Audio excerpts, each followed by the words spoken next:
We're going to get back to Washington right now to Becky and Warren because they have a very special guest with them, Becky, and ask about an undershirt because I'm wearing one. Oh, I already heard because you talked to everybody about it. I already heard you talked her ear off, too. We're going to get to that because you guys definitely want to hear about this. We are back at the 15th Annual Fortune Most Powerful Women Summit. We do have a very special guest. This is an entrepreneur. Her turned her invention into a must-have in every woman's closet. She is now at the helm of a billion-dollar business. Joining us right now is Sara Blakely. She is the founder and inventor of SPANX. Also, our guest host, Warren Buffett, Berkshire Hathaway chairman and CEO. By the way, Sara also recently joined the Giving Pledge, and we're going to talk more about that in a moment. But, Sara, for people who don't know you, you've got an amazing story. I mean, SPANX, this is something that every woman has. How did you come up with this idea? Actually, my own butt was the inspiration because as a woman, I couldn't figure out what to wear under my white pants. So I don't know if Warren's had the same problem, but a lot of women do. And I was a frustrated consumer that had no business background and no retail experience, but I knew there was a void between the traditional underwear and the heavy-duty girdle. And so that's sort of the moment that happened, was so that I could wear these pants that hung in my closet. You made your own. You made your own. My own. I did. How'd you do it? I just cut the feet out of control top pantyhose one day and realized that that worked better than anything I could buy on the market as far as smoothing and getting rid of any blemishes or panty lines, but they rolled up my leg all night under my pants. So I went home that night and said, I've got to figure out a way to comfortably keep this just below the knee. I mean, it sounds so simple. It sounds so obvious. I know. It was something that had never been done before. Yes. And for anybody who thinks, oh, you were somebody who was sitting around with a lot of spare time on your hands, or that you were born with a silver spoon in your mouth, tell me a little bit. I mean, I think you are the epitome of the American dream, because you were working at the time. Were you selling fax machines door to door at this point? Yes. For how many years were you doing that? I sold fax machines for 7 years. It was basically my only job pretty much out of college, and was cold calling for a living. I got kicked out of businesses all the time for years, and I did that until I cut the feet out of pantyhose. So I had $5,000 set aside in my savings, and when I came up with the idea, I just went on the internet and started researching hosiery or shapewear. Where does this stuff get made? How does it get made? And that started my journey of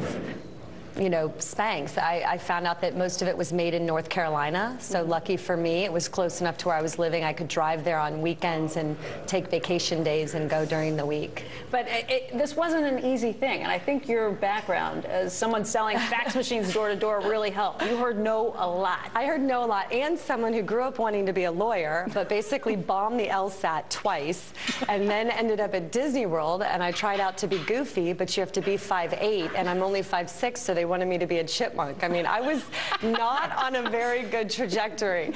And then, they hired me to sell fax machines because pretty much they would hire anyone that was willing to try that. And, I feel very much like I embody the American dream. I feel so lucky to be a woman in this country and to be given this opportunity.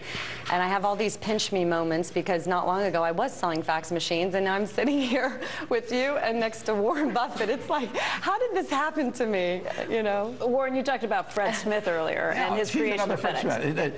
She is just like Fred Smith. She's the reason you have to be bullish on America. They both saw a need, and they took kind of common ingredients to solve that need. But they've been sitting in front of everybody else. But she was thinking about what can you do to make in this case, women's lives better. Now she's got them for men here. Who knows what's going to happen now?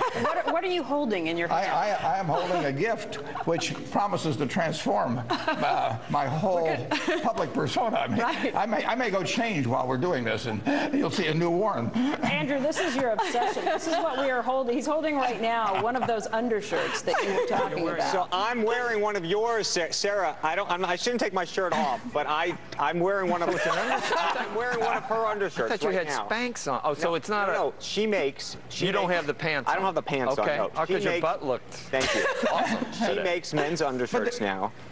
She makes two kinds, at least the two that I've tried. One is sort of more of a regular undershirt, but then there's another one that has a little bit of oomph, sort of pulls you in a little bit. Now you're talking. So anyway, I'm wearing the regular one, Sarah, at the moment. That was good, Andrew. You're hired. But there's a serious point here. I mean, really, Sarah has just begun to think about things, and she'll come up with more things. Other people will be inspired by Sarah to come up with things. I mean, America really works, and this is where the growth you talk about is going to come in the economy. I mean, Washington has its place, but it's much more important that we have Fred Smiths and Sarah Blakely's.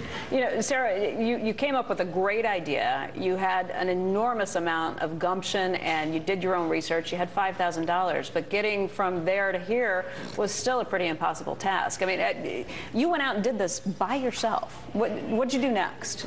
Well, initially I did it by myself. Yeah. I mean, I had no money to do it any other way. So, you know, the first 2 years I was very involved in every aspect of selling it, marketing it, you know, trying to wear all the hats because I couldn't afford to hire anyone.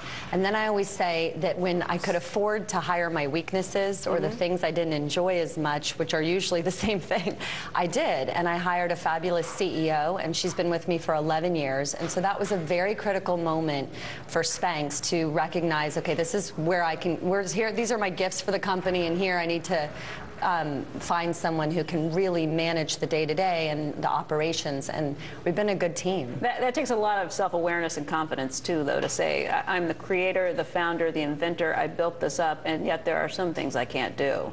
Yeah, I mean, for sure I recognized that, and I was actually eager to hire my weaknesses. And I find that a lot of entrepreneurs, you know, we tend to get in the way sometimes of our own growth because it's rare that the person who invents it, bursts the idea, is the one who's supposed to operate it and grow it year over year in a very, you know, sort of business type background way. And so I recognized it, and it paid off. I want to talk about a couple of the other things that you did, because I think one of the very unique ways that you approached the business was not doing things by the rule book.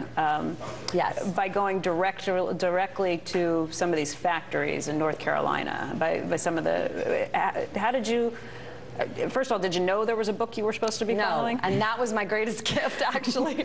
I always say what you don't know can become your greatest asset if you will let it, if you have the confidence to say, you know, I'm going to do it anyway, even though I haven't been taught, or, you know, somebody hasn't shown me the way. And I actually talk about that a lot now within SPANX. I always bring it up with the team and say, if nobody showed you how to do your job, how would you be doing it? Just take a minute, go to that mental space, because 9 times out of 10, you'll come up with a better way. But we're all on autopilot. A lot of times we're just doing something the way someone else showed us. So the fact that I'd never taken a business class, I had no training, I didn't know how retail worked, I think I was probably not as intimidated as I maybe should have been had I known all the research. I mean, I went into an industry that had been on a 15-year decline. I didn't know that. You know, within a few weeks after I made my invention, I called Neiman Marcus on the phone. I didn't know any other way. And then I ran into all of these people that have their own products, and they would say, how in the world did you get into Neiman Marcus? And I would say, I called them. And they would literally look at me like, what are you talking about? I said, because they've been sitting at trade shows, right? Yes, and I said, why? What do you do? And they go, well, we've been going to trade shows for 6 years, setting up a booth and hoping the Neiman's buyer comes by and that we get our shot. And I didn't even know there were trade shows. So that example throughout the whole process of SPANX just worked in favor in a lot of cases. Let's fast forward to the Giving Pledge. Yes. You now are in a position to be able to, you got to be a billionaire to sign the Giving Pledge. You have to have at least $1 billion and agree to give back at least half of that in your lifetime. She looks like a billionaire, doesn't she? Thank you. But how did you get to the point where you said, okay, this is what I want to do next? And what are you focused on with those charities? It wasn't a hard decision for me because I have known since I'm a little girl I wanted to help women. I've had gratitude since I was young for being a woman born in the right country. That's something I had nothing to do with. I was just given this great opportunity to fulfill my potential because of where I was born. And so when I invented SPANX, it felt like okay, this is the platform of how I get to where I ultimately want to be.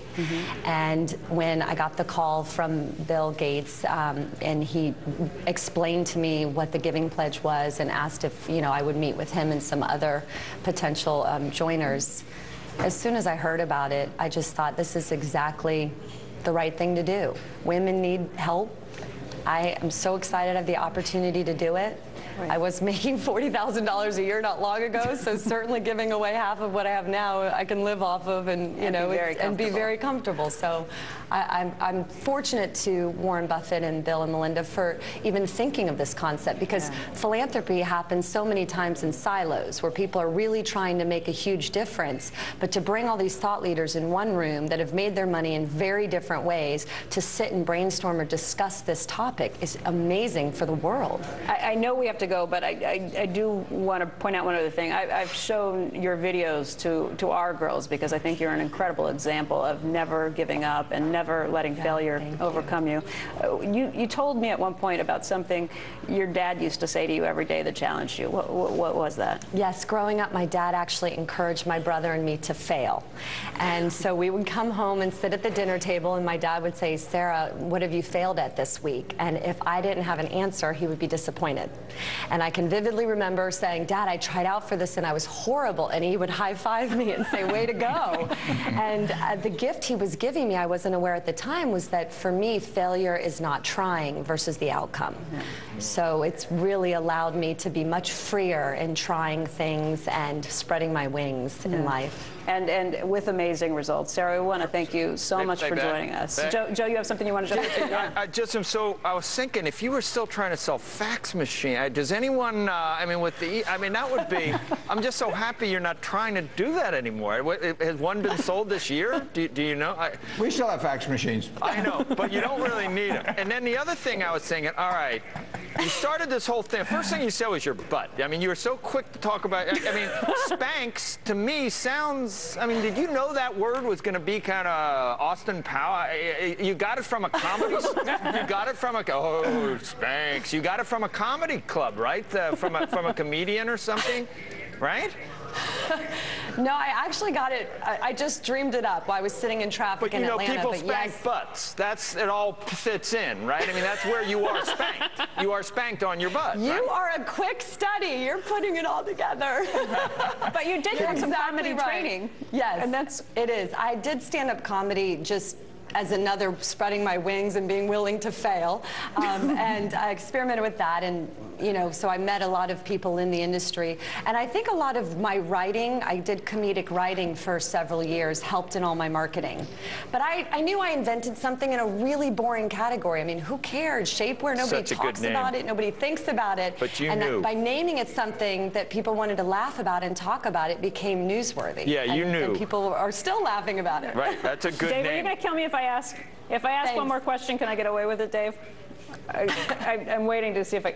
Okay, they're going to kill me, but I'm going to ask this anyway. Okay. When you went to London, just for Joe's benefit on this, when you went to London... I know. When you went to London and you were first, again, you were doing it yourself. You were going over there giving your own promotion when you went into this market. Yes. What happened? Wow. You really teed me up. Is this okay for morning TV? It's okay. We're on cable. So when I did my international expansion, what Becky's referring to, I jumped on a plane, went over to England with my little Lucky Red backpack and cold called Harrods and Harvey Nicks and Selfridges. And I also got an opportunity to be on the BBC, which was a huge opportunity for me to explain my product to England. And so the gentleman interviewing me, he starts out and he goes, so Sarah, tell us what SPANX can do for women in the UK. And I took a big pause and I said, well, it's all about the fanny. It smooths your fanny, it lifts and separates your fanny. And this man lost all of the color in his face. And I had no idea, but apparently fanny means vagina in England. Whoa! That I did not know. There you go. Yeah. So you can imagine, I was like, my international expansion is off to a great start. Very nice. Let's hear a comeback. Let's hear a comeback. That is a They're kind story. of quiet, aren't they? Becky, thank you for having I somehow feel responsible for this. You are responsible for this. I had thanked and said goodbye, but that story is too precious. I Sarah, took it to honestly, butts. I want to thank you. I took it to butts. I didn't know we were going to take it. Sarah Blakely, thank you very much. Becky, thank you. Warren is going to be sticking around. Joe, we're going to get you one of these shirts. You're buffed now, but you'll be even more buff when it really sucks you right in.